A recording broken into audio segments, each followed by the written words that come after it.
Sourate 15, El-Hijr, révélée à la Mecque, 99 versets. Au nom d'Allah, le clément, le miséricordieux. Alif, Lam, Ra. Voici les versets du livre et d'un Coran explicite. Peut-être ceux qui ne croient guère aimeraient-ils devenir musulmans. Laisse-les manger, se délecter et se bercer de faux espoirs. Bientôt ils sauront. Et nous n'avons détruit aucune cité sans qu'elle ait eu auparavant un livre bien instruit. Aucune communauté ne peut accélérer ni retarder son destin. Ils disent « Ô toi qui as reçu la révélation, assurément tu es fou. Si tu étais véridique, pourquoi ne viendrais-tu pas en compagnie d'anges ?» Nous ne faisons descendre les anges que lorsqu'ils sont porteurs de vérité. Les infidèles n'auront plus à attendre. Nous avons fait descendre le rappel, et c'est nous qui le préservons. Nous avons envoyé avant toi des messagers parmi les premiers peuples, et il n'est aucun prophète qui leur ait été envoyé sans qu'il l'ait tourné en dérision. Telle est l'attitude que nous avons décrétée et mise dans le cœur des infidèles. Ils ne croiront pas en lui, en dépit même de la tradition des anciens, et cela quand bien même nous aurions ouvert pour eux une porte dans le ciel pour y accéder. Ils diraient « Nos yeux se sont éteints, à moins que nous ne soyons ensorcelés. » Alors que nous avons établi dans le ciel des constellations et que nous l'avons embelli aux yeux de ceux qui regardent, et nous l'avons protégé de tout démon banni. Et si quelqu'un se glisse pour écouter, une comète enflammée le poursuivra aussitôt. Quant à la terre, nous l'avons étendue, non sans y avoir planté des cimes et fait pousser harmonieusement toutes choses. Nous vous y avons mis une subsistance à vous et à tous ceux que vous ne pourvoyez pas. De chaque chose qui existe, nous possédons des réserves importantes, et ce que nous en révélons se fait de manière très mesurée. Nous avons envoyé des vents fécondants, et du ciel, nous avons fait descendre une eau dont on vous a arrosé alors que vous ne la conserviez pas. Nous faisons vivre et mourir, nous sommes les héritiers. Ainsi nous connaissons ceux qui se pressent en avant et ceux qui s'attardent, mais ton Seigneur saura les réunir tous. Il est le plus sage, le plus savant. Nous avons créé l'homme d'une glaise limoneuse. Auparavant, nous avons créé les djinns d'un feu ardent. C'est alors que ton Seigneur annonça aux anges « Je vais créer un être humain de glaise limoneuse, et lorsque je l'aurai formé, il lui aurai insufflé de mon esprit, prosternez-vous devant lui en signe d'adoration. » Et tous les anges se prosternèrent d'un seul mouvement, à l'exception d'Iblis, qui refusa d'être parmi ceux qui se prosternaient. « Pourquoi ?» lui dit-il. « Ô Iblis, ne veux-tu pas te prosterner avec ceux qui se prosternent ?»« Je ne puis me prosterner devant un mortel que tu as créé de glaise. » Dieu lui dit « Sors donc d'ici. Te voilà désormais un être banni. Tu seras maudit jusqu'au jour du jugement. »« Ô Seigneur, dit Iblis, accorde-moi un délai jusqu'au moment où ils seront ressuscités. »« Tu seras parmi ceux qui attendent, lui dit-il, jusqu'au jour de l'instant connu. » Iblis dit « Seigneur, en raison de l'état déplorable où tu m'as mis, je chercherai à les induire en erreur en embellissant leur vie terrestre au point de les égarer tous, à l'exception notable de tes serviteurs les plus sincères. Tel est, déclara Dieu, le chemin qui mène vers moi. Tu n'auras aucun pouvoir sur mes serviteurs, hormis l'égaré qui te suivra.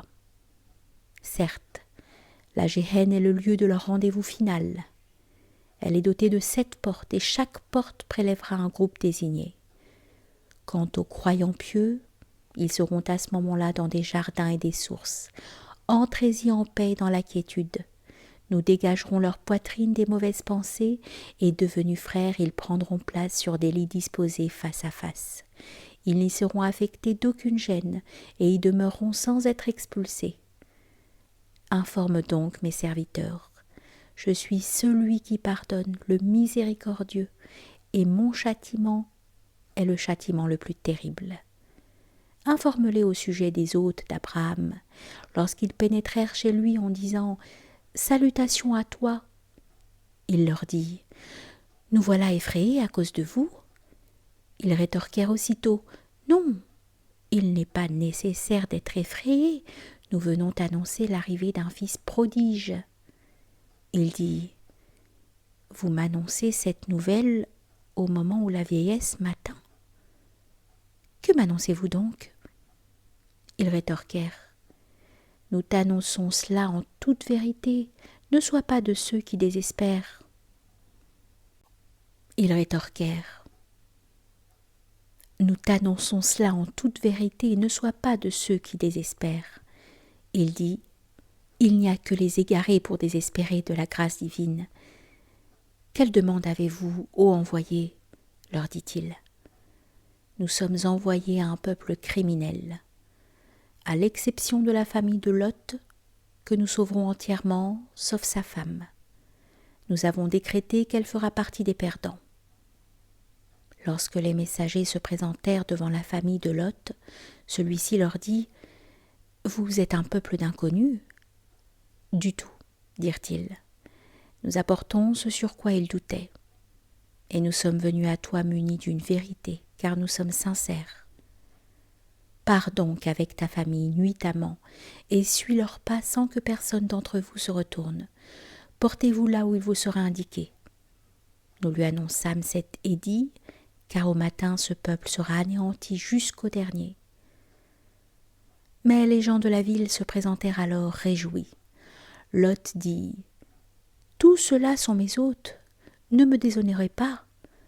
Craignez Dieu et évitez de m'humilier. » Ils lui dirent « Ne t'avons-nous pas interdit de t'occuper des mondes ?»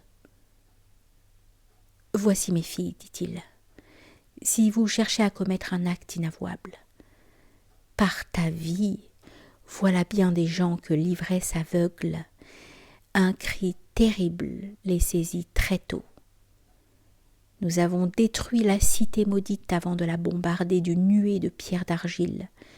Voilà bien des signes explicites pour ceux qui observent. Elle était en ruine sur un chemin pratiqué par tous. En cela, il est des versets explicites pour les croyants. Dès lors que les partisans d'El-Haïka étaient injustes, nous nous sommes vengés à leurs dépens. Les deux cités formaient un bel exemple. Quant aux hommes de Hijr, ils ont traité nos envoyés de menteurs. Nous leur avons envoyé nos signes de manière répétée, mais ils s'en sont détournés. Tranquillement, ils creusèrent des grottes pour habiter dans les montagnes, mais un cri terrible les a atteints de bon matin. Inutile donc ce qu'ils possédaient. Nous n'avons créé les cieux et la terre et tout ce qui se trouve entre eux qu'en vertu du principe du vrai. Quant à l'heure, elle se produira. Accorde un beau pardon. Ton Seigneur est à coup sûr le Créateur le plus savant. Nous t'avons donné les 7 versets fondamentaux ainsi que le Coran sublime. Ne jette aucun regard de convoitise sur les avantages dont nous avons doté tel ou tel couple parmi eux. Ne t'attriste pas pour eux et réserve ta mansuétude pour les seuls croyants. Et dis « Je suis celui qui informe et qui explicite. » De la même manière, nous l'avons révélé à ceux qui se sont jurés mutuellement et qui se sont divisés, ceux qui mirent le Coran en pièces. Par ton Seigneur, nous aurons à les interroger tous sur ce qu'ils faisaient. Proclame tout ce dont tu as été ordonné et éloigne-toi de ceux qui associent d'autres divinités à Dieu. Nous t'avons défendu contre les railleurs, ceux qui mettent d'autres divinités à côté de Dieu, mais au final ils sauront. Nous savons que ta poitrine est oppressée de ce qu'ils profèrent. Glorifie les louanges de ton Seigneur et sois parmi ceux qui se prosternent, et adore ton Seigneur jusqu'à ce que la certitude te parvienne.